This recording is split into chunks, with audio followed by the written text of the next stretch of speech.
Hello everyone, my name is Daphne and I'm here together with Ming and Willemijn, and we are also accompanied by Professor Dr. Jan Treur. Together we will present our research on adaptive defense mechanism, specifically adaptive network model to protect HiX systems against cyber attacks. I will now tell you a bit more about what we're going to speak about today. First, I'll give you an introduction to the scenario. Then we'll talk about the adaptive network model, the scenario simulations, the conceptual what-if analysis, the probabilistic what-if analysis, and the discussion and the conclusion. So more about the scenario. Many organizations, including hospitals, rely on various IT services or cloud providers for their operations, but they often lack a clear understanding of the providers they depend on and the potential consequences if these providers are targeted in cyber attack. So to address this challenge, an approach called cloud supply chain cyber risk assessment was developed, and this involves visual modeling of the network cloud service providers. Well, this mapping can be particularly useful in scenarios where a supplier falls victim to a cyber attack, and this can result to unavailability of service providers, and this will impact not only clients, but also other service providers relying on the affected provider. So this specific scenario, cyber attack targets the hospital data service with the goal to access and extract sensitive data. Now Ming will give you our adaptive model. So in our scenario, a hacker attempts to access the hospital data server, which stores confidential and medical records using a ransomware attack. The attack is detected by a threat monitoring application at node X6. The attacker breaches the server at X2, while the monitoring system detects the intrusion at X7. The hacker locates and extracts the sensitive data, causing a privacy breach. Meanwhile, the monitoring system notifies the Security Operations Center at X7, and SOC begins countering the attack upon notification at node T1, raising the threshold for X3, X4, and X5, and making it harder for the attacker to proceed to the before data extraction. In MATLAB, we utilized logistics and StatMod functions 2 and 35. So moving on to Willemijn. Yes, thank you, Ming. So for the scenario simulations, two scenarios were simulated. The first one will be discussed by myself. The second will be presented by Daphne. The first simulation was based on the role matrices as they were.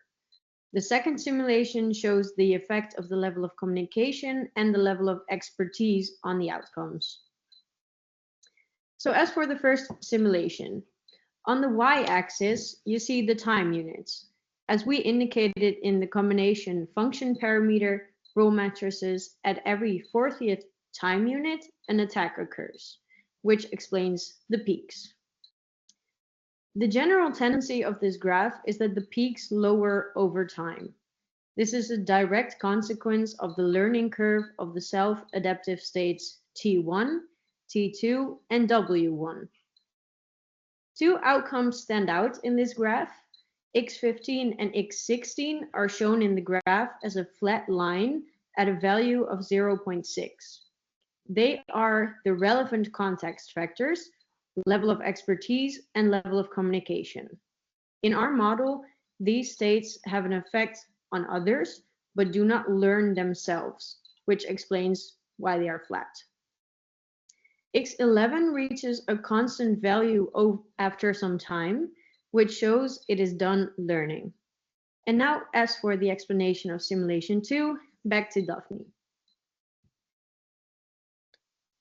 Well, in comparison to the first simulation, in simulation 2, we increased the initial values for the level of communication and level of expertise of the Security Operations Center from previous 0.6 to 1.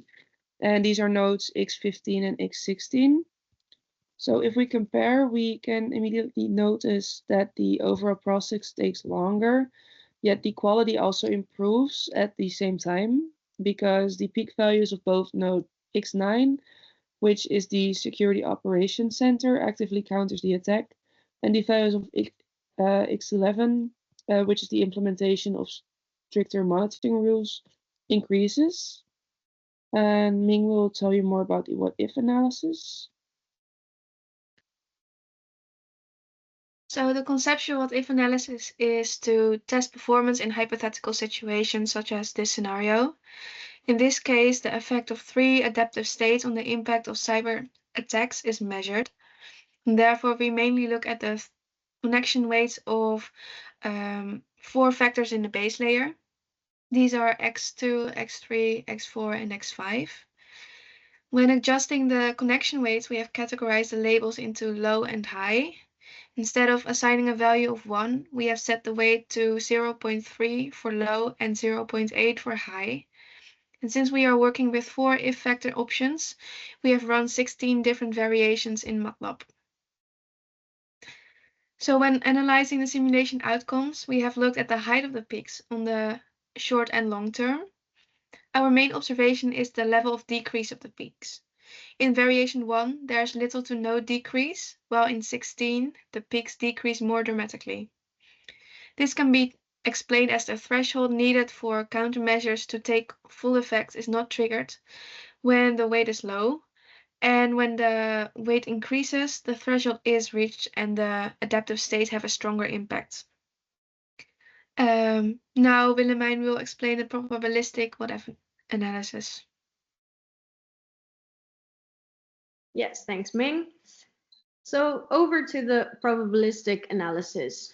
Here we can see our probability matrix, for which we considered the nodes on our base layer, namely the probabilities of the hacker breaching the data server, identifying sensitive data, accessing sensitive data, and extracting sensitive data.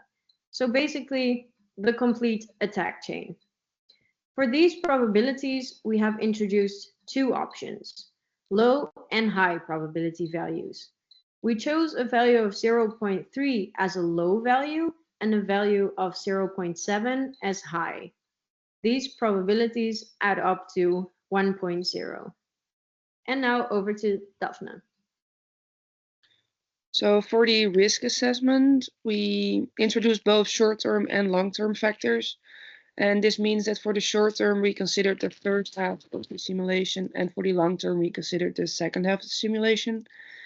Important to mention is that our matrix only considers the risk of node X5, which is that the hacker extracts sensitive data, because this is the most critical action in the attack chain by the short term. By multiplying the sum probability values with our assigned impact values, the greatest risk presents itself in the short term with low probabilities equaling 4.7. And then we made a conclusion out of our research, which Ming will tell you more about. So now the conclusion. For further research, we recommend to take the level of communication and level of expertise into account as states that can actually learn, since realistically these would be able to improve due to gain experience and or knowledge. Therefore, this would enhance the value of the model. Then concluding, thank you for joining us. We hope you enjoyed our presentation, and we would like to give a special thanks to Professor Dr. Jan Treur for all his help and all his guidance. Now there is some time to ask any questions to us or Professor Dr. Jan Treur if you may have them.